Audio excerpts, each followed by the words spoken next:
안녕하십니까. 100만 달러짜리 빠른 앱을 만드는 비법 전수라는 발표를 받게 된 발표자 옥수환입니다. 발표 전 간단히 제 소개를 하도록 하겠습니다. 저는 현재 네이버 밴드 안드로이드 앱을 개발하고 있고요. 올해 초 아키텍처를 알면 앱 개발이 보인다라는 안드로이드 개발 관련 도서를 출간했습니다. 온라인에서는 현재 찰스의 안드로이드라는 블로그를 운영하고 있고요. 과거 핀테크 분야 스타트업 창업 경험이 있고 현재 6년차 소프트웨어 엔지니어입니다. 발표를 시작하도록 하겠습니다.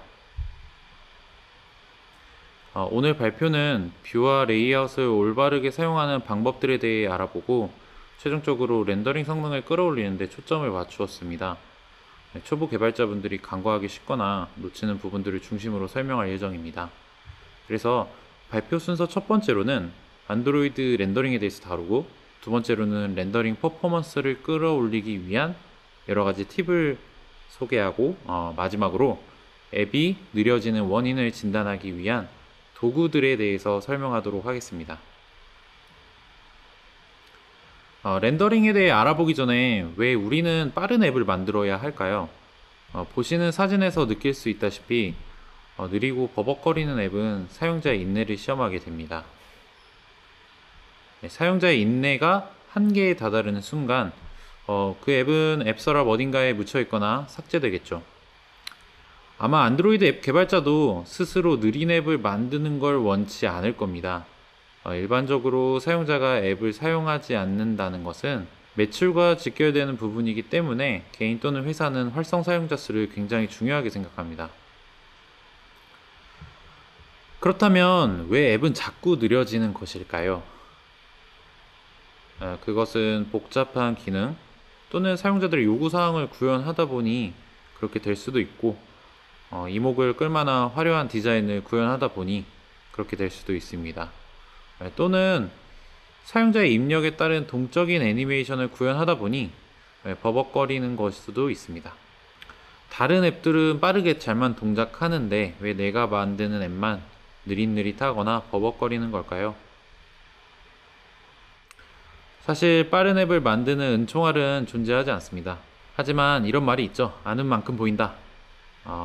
여러분이 빠른 앱을 만드는 방법을 스스로 찾을 수 있도록 도와드리기 위해서 그에 필요한 지식과 팁을 함께 알아보도록 할 겁니다. 빠른 앱을 만들기 위한 그 첫 번째 과정, 안드로이드 내부에서 일어나는 일들에 대해서 알아보도록 하겠습니다. 다들 이런 플립북 애니메이션을 만들거나 보신 적 있으실 겁니다. 연속된 이미지가 빠르게 한 장 한 장 넘어가면서 잔상이 남아가지고 마치 움직이는 듯한 착각이 들게 되는 원리인데요. 대부분의 디스플레이와 마찬가지로 안드로이드도 이러한 원리를 이용하여 스크린을 통해 사용자에게 동적인 정보를 전달합니다. 렌더링이라는 단어를 다들 한 번씩은 들어보셨을 겁니다. 안드로이드에서 버튼, 이미지, 텍스트 등이 화면에 최종적으로 나타나는 과정을 렌더링이라고 합니다. 그러니까 아까 보셨던 그 플립북 애니메이션에서 한 장 한 장의 이미지가 프레임이 되는 거고 그 다음에 이 프레임들을 그리는 과정을 렌더링이라고 합니다. 렌더링과 프레임에 대해서 알아보았으니까요. 프레임 레이트를 이제 설명할 수 있는데요. 프레임 레이트는 1초에 나타나는 프레임의 개수를 말합니다. 단위는 프레임 퍼 세크를 줄인 FPS를 사용합니다. 그래서 간혹 PC 게임을 할 때 상단에 나타나는 이 FPS 수치를 볼 수 있는데요. 초당 화면에 렌더링되는 프레임 수를 의미합니다. 초당 프레임이 많으면 많을수록 부드러운 영상이라고 느끼고 적으면 적을수록 끊기는 영상이라고 느낍니다. 물론 사람마다 차이는 좀 있지만 보통 안드로이드에서 초당 60프레임을 표현하면 사용자는 앱이 끊기지 않고 부드럽다고 느낍니다. 초당 60장의 프레임을 렌더링 한다는 것을 역산해 보면 16ms마다 프레임을 끊임없이 그려내야 한다는 것을 의미합니다. 16ms 내에 무언가를 그린다는 게 사람에게는 굉장히 짧은 시간이지만 컴퓨터 입장에서는 무엇을 그리냐에 따라 짧을 수도 있고 넉넉한 시간일 수도 있습니다. 안드로이드 기기에서 하나의 프레임을 16ms 이내에 못 그릴 수도 있습니다. 이런 경우 새로운 프레임이 완성될 때까지 표현하는 것을 포기하게 되는데요. 이를 프레임 드랍이라고 합니다. 화면에서는 프레임이 갱신되지 못해서 마치 화면이 멈춘 것처럼 나타나고요. 결국 사용자 입장에서는 앱이 버벅거린다고 느끼게 됩니다. 좋은 앱을 만들기 위해서는 내부적으로 어떻게 작동되는지 아는 것이 중요합니다. 하드웨어 레벨에서 안드로이드가 GPU를 어떻게 사용하는지 안다면 앱 실행상의 문제를 해결하는 데 큰 도움이 될 겁니다. GPU란 말 그대로 그래픽 처리를 위한 고성능 프로세서를 의미합니다. 안드로이드 기기에도 CPU뿐만 아니라 GPU라는 것도 같이 탑재되어 있는데요. CPU와 GPU는 둘 다 데이터를 읽어들여서 연산 처리를 통해 결과를 도출하는 기능을 수행하는 점에서 그 역할은 비슷합니다.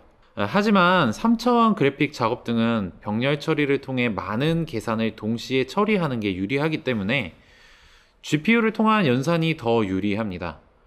그렇다면 안드로이드에서는 GPU를 어떻게 활용하고 있을까요? 바로 레스터화입니다.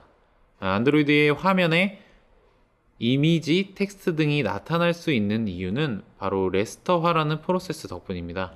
그러니까 내가 XML에 정의한 이미지 뷰, 텍스트 뷰 등이 인플레이션을 거쳐 메모리에 적재되고 이를 화면상에 나타낼 수 있는 텍스처나 픽셀로 바꾸는 거죠. 이거를 흔히 이미지화라고도 부릅니다. 레스터화는 굉장히 연산량이 많은 프로세스입니다. 그래서 그 과정을 좀 더 빠르게 해주는 하드웨어가 필요하고 그것이 바로 GPU가 하는 일입니다. CPU가 혼자 모든 일을 다 하게 되면 부담되기 때문에 서로가 잘하는 분야에 집중할 수 있도록 분업화를 하는 것이죠. GPU는 폴리곤과 텍스처를 사용하여 레스터화를 진행하고 이를 통해 화면에 나타낼 수 있는 이미지, 즉 프레임을 만듭니다. 그래서 GPU가 이미지를 만들 수 있도록 CPU는 앱에서 작업한 내용을 정리하여서 GPU에게 전달합니다. 대부분의 컴퓨터 그래픽스는 삼각형으로 표현이 되는데 이 삼각형을 폴리곤이라고 합니다. 이런 폴리곤이 여러 개 모인 집합체를 폴리곤 메쉬라고 부릅니다. 폴리곤의 수가 많을수록 세밀한 표현이 가능하고요. 텍스처는 3차원 물체인 폴리곤 메쉬에 2차원 이미지를 입혀서 디테일을 표현할 수 있게 해주는 렌더링 요소입니다. 삼각형 폴리곤 하나하나에 알맞은 텍스처를 적당히 오려 붙입니다. 이를 다른 말로 UV 매핑이라고 합니다. 이렇게 CPU에 의해 준비된 데이터를 GPU로 전달할 때 안드로이드는 OpenGL-ES라는 라이브러리를 사용합니다. OpenGL-ES는 GPU로 데이터를 전달할 수도 있지만 전달한 데이터를 보존할 수도 있습니다. GPU에 적재된 데이터를 재사용하는 것이 렌더링 성능 개선의 핵심입니다. OpenGL-ES와 함께 그 안드로이드 프레임워크가 이러한 작업들을 최적화하고 있습니다. 다시 한번 하드웨어 레벨에서 최종적으로 렌더링되는 과정을 요약하자면 이렇습니다. 먼저 CPU가 폴리곤 메쉬와 텍스처를 준비하고 이를 GPU로 전달합니다. 그러면 최종적으로 GPU에서 레스터화를 거쳐 화면에 표현되게 됩니다. CPU가 메쉬와 텍스처를 준비하는 리소스를 아끼고 GPU로 해당 데이터를 전달하는 또 그 리소스를 아끼기 위해서 GPU 메모리에 적재된 데이터를 재사용하는 것이 렌더링 성능을 끌어올리는 핵심입니다. 지금까지 지루하고 따분한 안드로이드 렌더링에 관한 내용을 살펴보았는데요. 모든 내용을 전부 기억할 필요는 없고요. 그냥 지금은 이런 것들이 있구나 하고 넘어가셔도 좋습니다. 다음 나올 슬라이드에서는 안드로이드 프레임워크 계층인 뷰에서 성능을 최적화할 만한 소소한 팁들을 알아보고자 합니다. 뷰의 성능을 끌어올리기 위한 그 첫 번째 팁 중 하나가 바로 오버드로우를 줄이는 것입니다. 오버드로우랑 같은 픽셀에 여러 번 덧칠하는 것을 의미하는데요. 불필요한 덧칠을 줄이면 GPU 연산량을 줄여 성능을 개선할 수 있습니다. 예를 들어서 다음과 같은 레이아웃이 존재한다고 가정해 볼 때 부모 뷰와 자식 뷰의 배경색이 중첩되는 것을 확인할 수 있습니다. 이런 경우 불필요한 오버드로잉이 발생하기 때문에 불필요하다고 판단되는 배경색을 제거할 수 있습니다. 또 다른 한 가지 방법은 투명도 사용을 줄이는 것입니다. 다음과 같이 회색과 투명도가 적용된 검정색은 겉보기에는 같은 색으로 보이는데요. 하지만 내부적으로 이 둘의 연산량에는 차이가 있습니다. 회색은 그냥 회색이지만 검정색에 투명도를 적용하는 것은 부가적인 연산을 통해 적절한 컬러 값을 도출해야 하는 작업입니다. 부가적인 연산량을 줄이기 위해서는 불필요한 투명도 사용은 자제하는 것이 좋습니다. 다음으로 뷰의 생명 주기에 대해서 알아볼 텐데요. 뷰는 다음과 같은 생명 주기를 갖습니다. 여러분이 커스텀 뷰를 만든다고 가정하면 뷰의 메서드를 오버라이드 하는 작업을 하게 될 텐데요. 이때 주의할 점이 있습니다. 예를 들어 온드로우는 수시로 호출될 수 있기 때문에 온드로우 내에서 메모리를 할당하거나 객체를 초기화하면 성능이 떨어질 수 있습니다. 결론적으로 핵심은 온드로우 메서드를 포함한 온메저, 온레이아웃 메서드가 자주 호출되는 것은 CPU나 GPU에게 부담되는 작업이기 때문에 불필요한 뷰의 생명주기 메서드를 호출하게 만드는 인밸리데이트나 리퀘스트 레이아웃의 호출을 삼가하도록 해야 합니다. 뷰의 성능을 끌어올리는 세 번째 팁은 바로 콘스트레인트 레이아웃을 사용하는 건데요. 콘스트레인트 레이아웃은 뷰 간의 관계와 제약사항을 통해 레이아웃 계층의 깊이를 깊게 만들지 않는 것이 그 목적에 있습니다. 그렇다면 왜 콘스트레인트 레이아웃을 사용하면 성능이 좋아질까요? 영상에서 보시다시피 레이아웃 계층이 깊을수록 뷰들을 순회하면서 계산해야 될 것들이 많아지는데요. 하위 계층으로 갈수록 연산량이 급격하게 증가하게 됩니다. 하지만 콘스트레인트 레이아웃은 레이아웃 계층을 평탄화하기 때문에 최종적인 결과의 깊이가 깊지 않습니다. 기존 사용하던 레이아웃과 콘스트레인트 레이아웃을 사용하여 화면을 구성할 때 소요되는 시간을 비교한 그래프입니다. 뷰의 사이즈를 측정하고 배치하는 데 걸리는 평균적인 시간은 콘스트레인트 레이아웃이 더 빠른 것을 알 수 있습니다. 다음으로 조금 특수한 형태의 뷰인 뷰스톱에 대해서 알아보도록 하겠습니다. 복잡하게 구성된 레이아웃을 빠르게 전개시켜야 하는 상황이 있을 수 있습니다. 이때 뷰스톱을 이용하여 레이아웃 전개 시기를 선택적으로 늦출 수 있습니다. 예를 들어 리사이클러 뷰를 구성하고 사용자가 스크롤할 때 뷰 홀더 하나가 전개되는데 상당한 시간이 걸린다면 스크롤이 부드럽지 않고 버벅이게 되는데요. 이때 사용자가 빠르게 화면을 스크롤할 수 있도록 불필요한 레이아웃의 전개를 제어하고 전개 시기를 늦추는 방법으로 성능을 개선할 수 있습니다.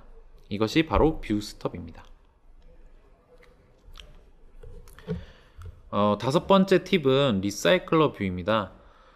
출시 이후로 개발자들이 가장 많이 사용하는 뷰 중 하나일 겁니다. 리사이클러 뷰의 성능 개선 옵션은 여러 가지가 있으니까 하나씩 알아보도록 하겠습니다.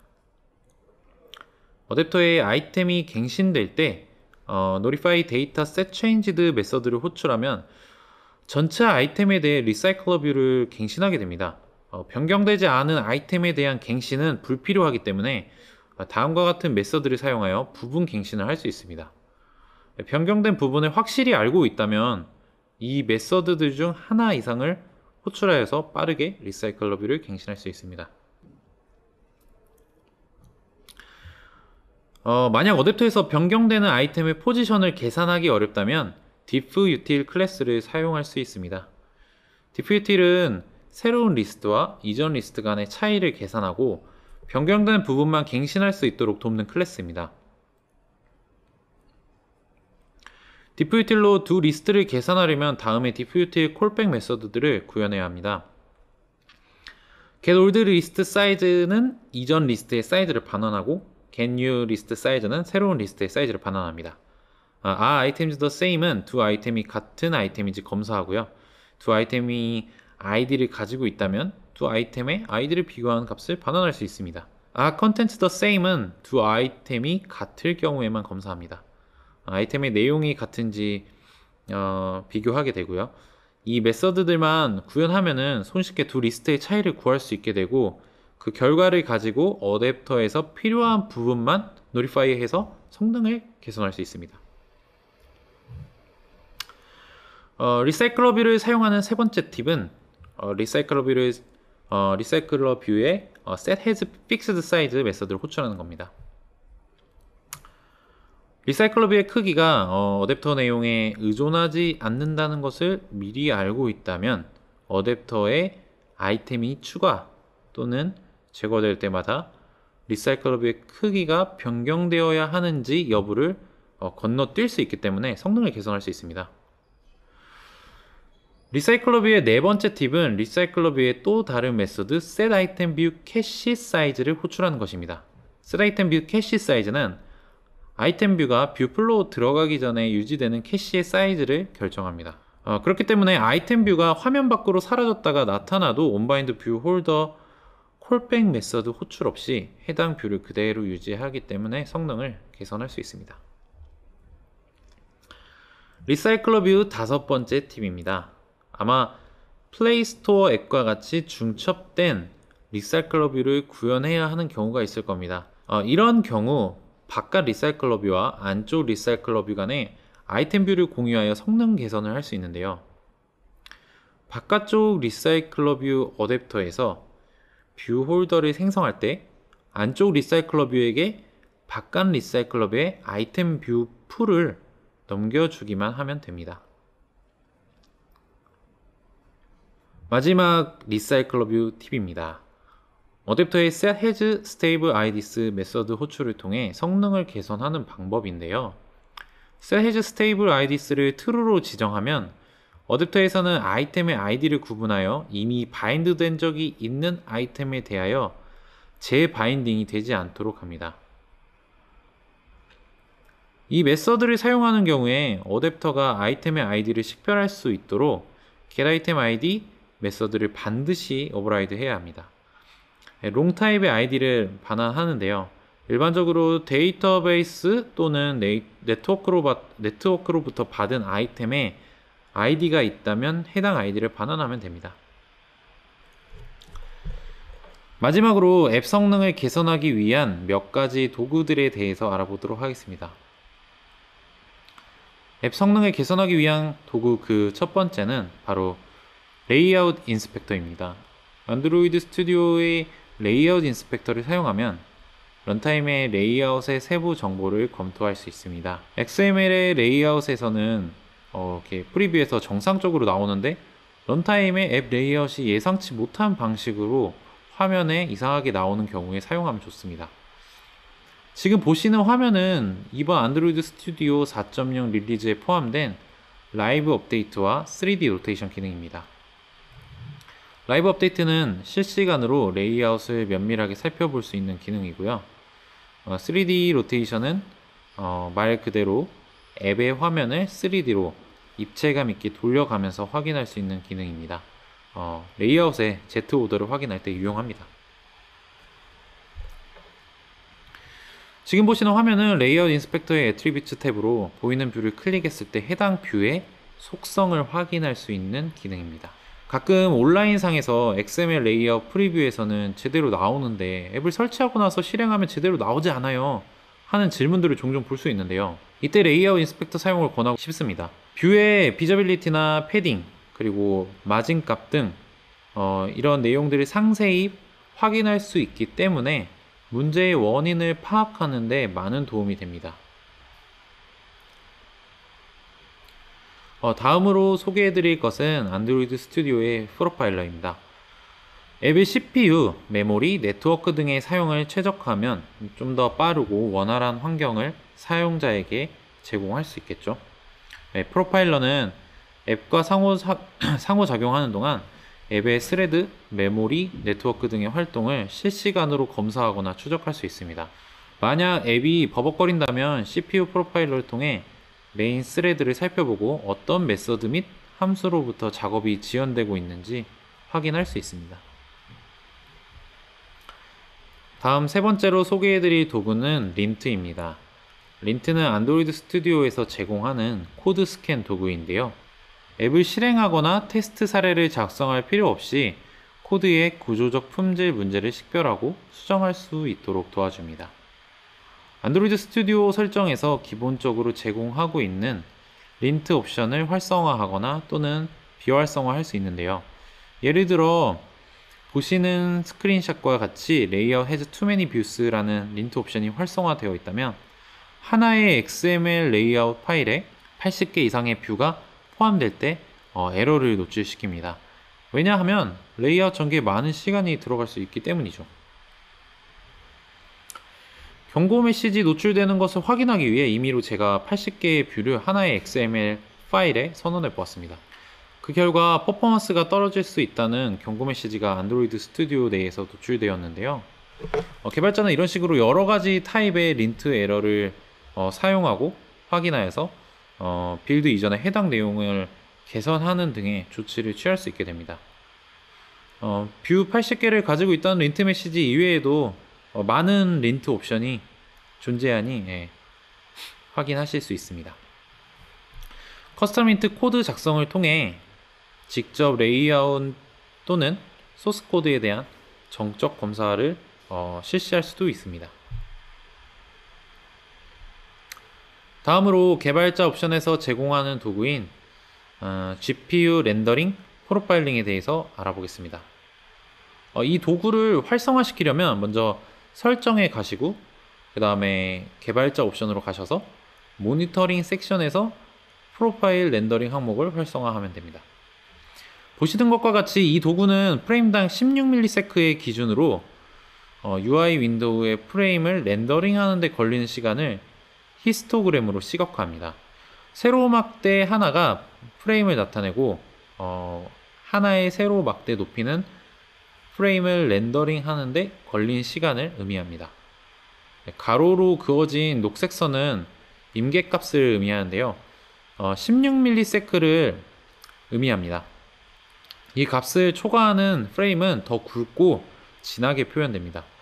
이 프로파일링 도구를 사용하면 GPU가 픽셀을 그리느라 성능이 저하되거나 오버드로우가 심한 경우를 파악할 수 있습니다. 개발자의 옵션의 또 다른 기능은 UI에 틴팅을 하는 것으로 오버드로우를 식별하는 것입니다.